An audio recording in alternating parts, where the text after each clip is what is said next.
सो है एवरीवन। चलिए भाई, पहले वीडियो में ना हमने ट्रीटमेंट डिस्कस कर लिया था, और वो क्यों पहले ट्रीटमेंट किया था वो भी मैंने बताया था कि हम पहले ट्रीटमेंट क्यों कवर कर रहे हैं। तो वो ना उसमें देख लीजिए, क्योंकि ये वीडियो ना बहुत बड़ा होने वाला है, इसलिए मैं ना इसमें सब कुछ नहीं बताने वाली हूँ। मतलब डिजीज़ के बारे में सब कुछ बताऊंगी, लेकिन पहले वीडियो में क्या किया था, उसके पहले वीडियो में क्या किया था, वो ज़्यादा हम यहाँ पे नहीं डिस्कस करेंगे। हाँ, लेकिन सबसे पहले एक एडवाइस देना चाहती हूँ, छोटी वाली कि ना जब मैं ये सब समझा रही होंगी, ठीक है, इसमें ना मतलब एक वर्ड का मतलब मैं समझा दूंगी आपको, लेकिन अगर आपको अपने तरीके से समझना है तो क्या कीजिएगा कि वीडियो को पॉज कीजिएगा, वो वीडियो को उठाइए, नहीं मतलब सॉरी, वर्ड को उठाइए और गूगल पे डाल दीजिए, ठीक है। फिर आप ना वहाँ पे मतलब इसका पता कर सकते हैं अपने तरीके से। मैंने यहाँ पे अपने तरीके से बताया है, आप अपने तरीके से भी सर्च कर लीजिए। और सबसे अच्छी बात क्या होगी कि आप ना इमेज भी देख लीजिएगा उसकी, कि वो इमेज में कैसा दिखता है। इससे क्या है कि आपको ज़्यादा समझ आए कि ये वर्ड क्या कह रहा है भाई, ठीक है। तो चलिए, लंग कैंसर, फेफड़ों का कैंसर, उसका डेफिनेशन है, lung cancer is a disease where abnormal cell in the lungs grow uncontrollably forming tumors। ये जो abnormal cells in the lungs grow uncontrollably, ये बहुत ही कॉमन लाइन है, ठीक है। कोई भी कैंसर, ओरल कैंसर ले लीजिए, ब्रेस्ट कैंसर ले लीजिए, उसमें ना ये लाइन आप ऐड कर सकते हो, खाली नाम बदल लेने का, ठीक है। जैसे कि ये breast cancer is a disease where abnormal cells in the breast और टिश्यू। फिर ना एक ही जगह पे छापा नहीं मार लेने का कि यहाँ सब ब्रेस्ट ही लगा दीजिए, ओरल ही लगा दीजिए। उसका भी कुछ जानकारी होना चाहिए हमारे पास कि भाई ब्रेस्ट में कहाँ पे फॉर्म होता है। लेकिन ये जो एबनॉर्मल सेल्स ग्रो अनकंट्रोलेबली, ये तो कॉमन है, बहुत कॉमन है, याद कर लीजिए, रट्टा मार लीजिए, ये आप चिपका सकते हो उसमें। फॉर्मिंग ट्यूमर मतलब ये कह रहा है कि भाई लंग्स में ना सेल्स होते हैं, वो अनकंट्रोलेबली ग्रो होते हैं, जो कि ट्यूमर फॉर्म करते हैं। फिर उसका कॉजेज, तो सबसे पहला प्राइमरी स्मोकिंग। हाँ, स्मोकिंग ही करेगा लंग कैंसर, ठीक है, सबसे ज़्यादा स्मोकिंग ही करेगा। फिर आ गया सेकंड हैंड स्मोक, नहीं, सेकंड हैंड का मतलब सेकंड हैंड स्मोक का मतलब ये नहीं होता कि आप दूसरे हाथ से स्मोक कर रहे हो। इसका मतलब ये होता है कि आपके सराउंडिंग कोई स्मोक कर रहा है और वो धुआं आप अपने लंग्स में ले रहे हो थ्रू ब्रीथिंग, तो ये भी डेवलप कर सकता है कैंसर। फिर आ गया एयर पॉल्यूशन, इसमें तो समझाने की ज़रूरत नहीं है शायद मुझे। एयर पॉल्यूशन, रैंडम गैस, अगर कोई गैस है एयर में, लाइक कोई धुआं होता है ना, मतलब जो फैक्ट्री में नहीं होता है, आपने देखा होगा कि काला धुआं निकलता है पाइप में से। फिर अगर बहुत सारा डस्ट है, उसको जला रहे हो, उसका जो निकल रहा है गैस, ठीक है, वो उसकी बात हो रही है यहाँ पे, रैंडम गैस। फिर आ गया asbestos and other harmful chemicals. तो ये देखिए, ये वर्ड भी आप जाके गूगल पे सर्च कर सकते हो। मतलब कुल मिलाकर बात यहाँ पर केमिकल्स की हो रही है, ठीक है। अगर कोई केमिकल में भी ना कोई होता है ऐसा कि उसकी स्ट्रॉन्ग स्मेल होती है, जो कि आप इनहेल करोगे तो लंग्स को वो डैमेज करेगी। ऐसा नहीं कि आप केमिकल हुई इनहेल करने की बात हो रही है यहाँ पे, ऐसा नहीं है। फिर जेनेटिक प्रीडिस्पोजिशन, इतना बड़ा वर्ड है, कितना मतलब मुश्किल है। देखो ये रहा इजी, फैमिली हिस्ट्री, लेकिन क्या है कि ऐसे वर्ड लिखोगे ना तो अपना वट पड़ेगा, नहीं तो फैमिली हिस्ट्री भी लिख सकते हो। मतलब कि अगर आपके दादा को है, परदादा को है, तो हो सकता है कि वो आप में भी आ सकता है। रेडिएशन एक्सपोजर, रेडिएशन में आ जाता है यूवी रेस, जो सूरज दादा सीधा दे रहे हैं पृथ्वी पर। फिर आ गया चेस्ट एक्सरे, एक्सरे होता है ना, उसके रेज भी हार्मफुल होते हैं, वो भी लंग्स को कहीं ना कहीं पे डैमेज कर रहे हैं।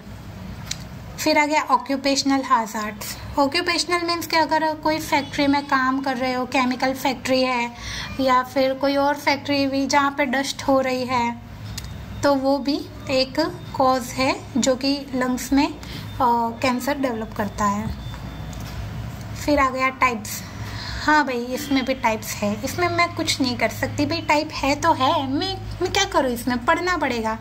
लेकिन ये ना बहुत ही मतलब मैंने डिटेल में नहीं दिखाया है यहाँ पर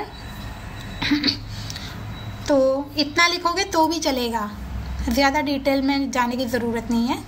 GNM वाले इतना ही लिखेंगे तो भी बहुत है। तो कौन सा टाइप है? Non small cell lung cancer और है स्मॉल सेल लंग कैंसर।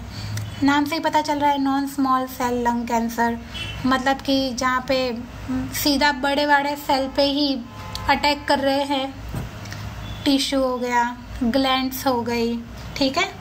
और स्मॉल सेल्स में तो छोटे सेल्स ही होते हैं भाई, जिसको डैमेज कर रहे हैं यहाँ पर। तो चलिए इसका डिफरेंस देख लेते हैं कि जो ये NSCLC है ये मोस्ट कॉमन है। 85% केस में ना ये वाला कैंसर होता है और ये ना बहुत स्लो ग्रो होता है। इंक्लूड सब टाइप्स, हाँ भाई इसमें भी सब टाइप है। तो ये देखिए, ये जो वर्ड्स है ना, adenocarcinoma, squamous cell carcinoma, large cell carcinoma, ये आप सर्च करने वाली बात है। इसकी इमेज देखोगे तो पता चल जाएगा। ये एडिनोकार्सिनोमा है ना, मैं बड़ा बड़ा बता देती हूँ कि ये ना जो एल्वियोलाई होते हैं हमारे लंग्स में, वहाँ पर भी ग्लैंड प्रेजेंट होती है, तो ये वहाँ से डेवलप होगा। एडिनोकार्सिनोमा कैंसर ये ना एल्वियोलाई की ग्लैंड से डेवलप होता है। फिर आ गया स्क्वैमोस सेल कार्सिनोमा।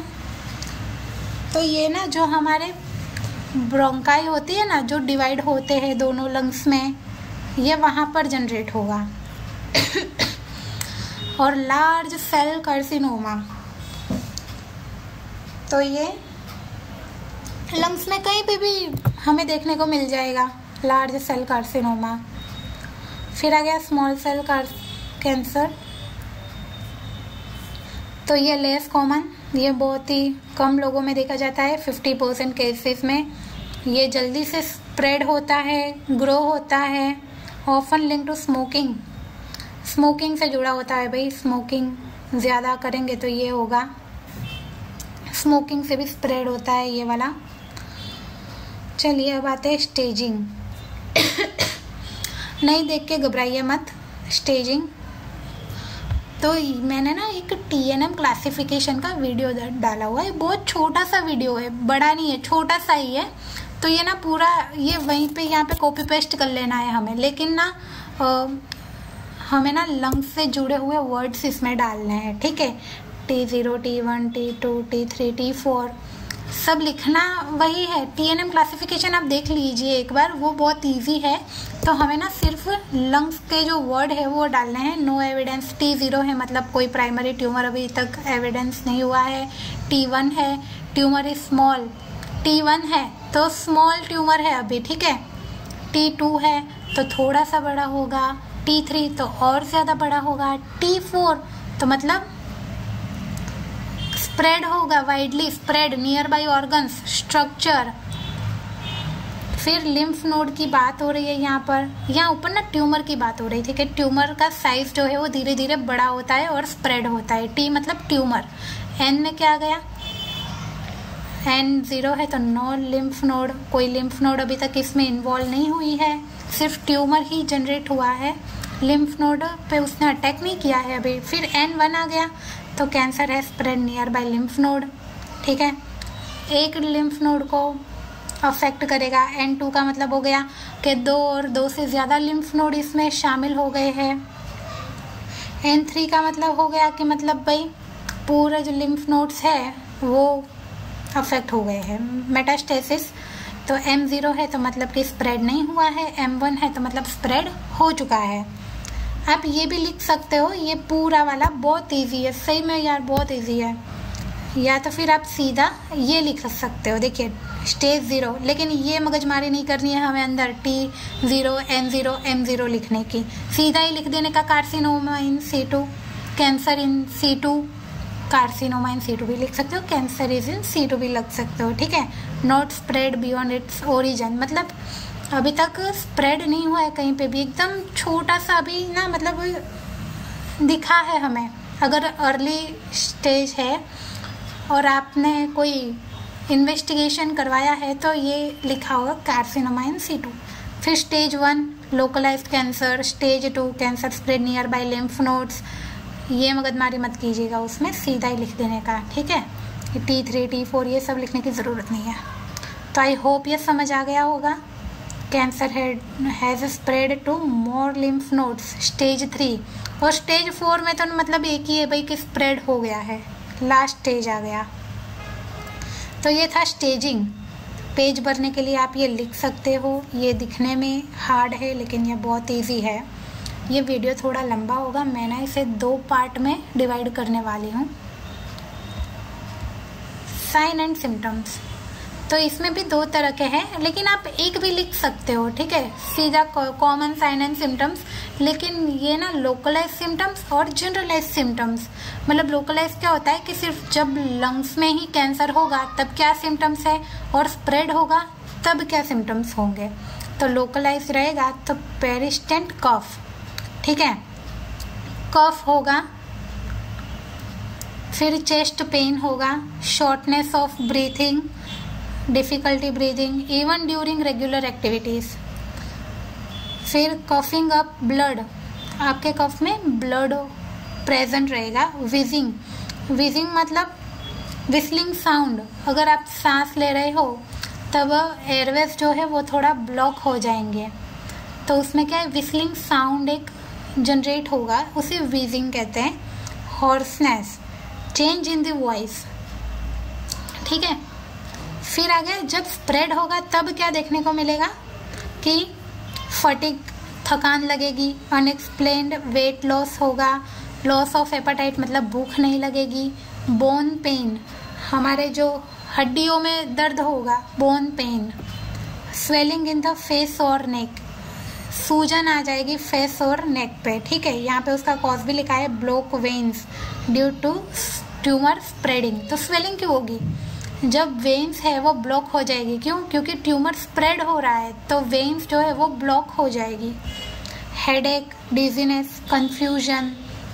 फिर लीवर डिसफंक्शन, लीवर भी इसमें अच्छे से फंक्शन नहीं करेगा, जिससे क्या होगा, जॉन्डिस होगा। पेन होगा एब्डोमेन में और स्वेलिंग हो जाएगी। ये थे इसके जनरलाइज्ड सिम्टम्स। फिर आ गया उसका टेस्ट। अभी पता कैसे चलेगा कि भाई हमें कैंसर है, तो सबसे पहले चेस्ट एक्सरे, चेस्ट एक्सरे में दिख जाएगा कि कैंसर है या नहीं। CT scan, computed tomography, CT scan का होता है कंप्यूटेड टोमोग्राफी। हाँ, ये डायग्नोस्टिक टेस्ट जो है वो आपको सर्च करने वाली बात है। मैं यहाँ पे सब डिटेल में नहीं दिखाऊंगी, नहीं तो आप बोर हो जाएंगे। सच में मैं दिखा सकती हूँ लेकिन मैं नहीं दिखाऊंगी क्योंकि आप बोर होंगे। अपने तरीके से आप पता लगाओगे तो आपको जल्दी याद रहेगा। फिर PET scan, positron emission tomography, full form आपको याद रहने चाहिए, MRI मैग्नेटिक रिजोनेंस इमेजिंग। फिर बायोप्सी भी होती है, उसमें नीडल बायोप्सी, ब्रोंकोस्कोपी, मीडियास्टेनोस्कोपी। ये आपको मैं ज़्यादा नहीं दिखाऊंगी क्योंकि आपको जल्दी से ये याद रहने वाला नहीं है।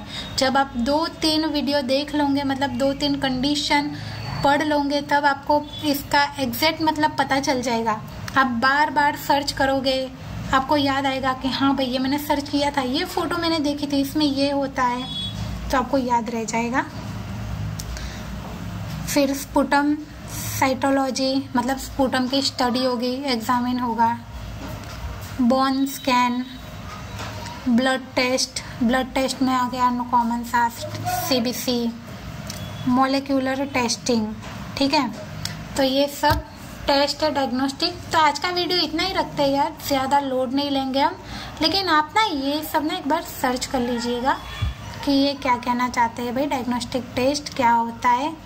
इमेज भी देख लीजिएगा, इसके मशीन भी देख लीजिएगा, और हो सके तो इसके मतलब जो गूगल पे सब किसी ना किसी के टेस्ट रहे होंगे आप वो भी देख सकते हैं। ठीक है, चलिए तब तक के लिए बाय बाय।